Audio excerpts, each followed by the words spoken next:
You drive by the lake, and in summer you can see all the kids swimming. And then you see the sign that says Hidog Day School that way. And you go past a bunch of left turns, and you eventually see it. It kind of reminds me of the school that's back home at my grandma's house, because it's just like really small in the same way.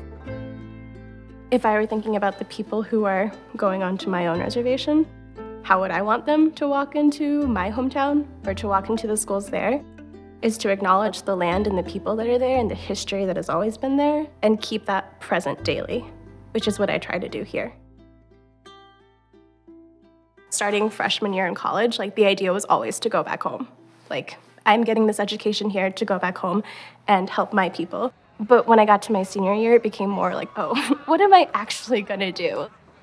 I applied for Teach for America, wanted to go back to New Mexico, but was open to other places, and I ended up in South Dakota. This place was always home. Pine Ridge, this land, someplace here. I think for so long I was trying to run away because that is the narrative that our kids today even still hear. Get off the reservation, get away from where you're from if you want to be successful in this world. And so I ultimately chose Minnesota State University because I didn't have the resources to figure out how to get someplace even further.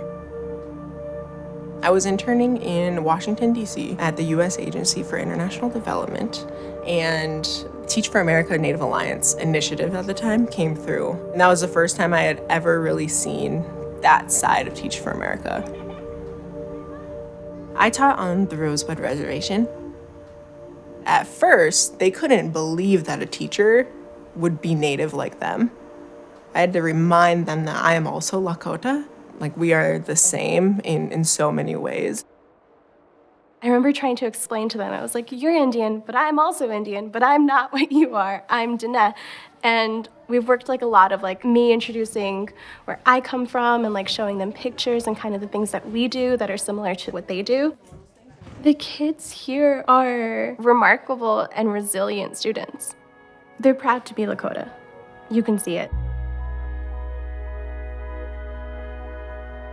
Josie Green is my MTLD, so she's like my mentor and she coaches like an instructional coach.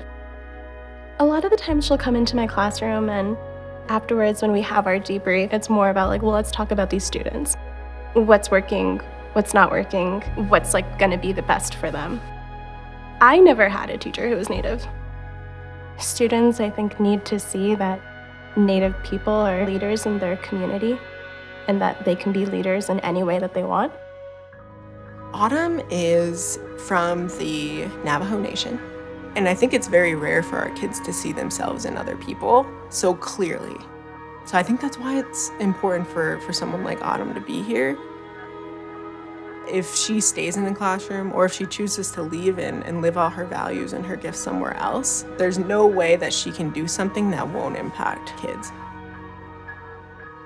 It should be our people leading the movement, and where that starts is in the classrooms, making sure that our kids can make it and want to make it to an institution like a 4-year college where they can then join and come back for their communities. Being here can completely change your mindset. And I think it has to make you think of your actual purpose and what you want to be doing here, like here on this planet. I'm probably gonna go back home to the Navajo Reservation, maybe go to law school, study tribal law, but this isn't all just gonna be over at the end of 2 years. This isn't all gonna be over at the end of this year. This is like continuous work that is gonna be needed for generations.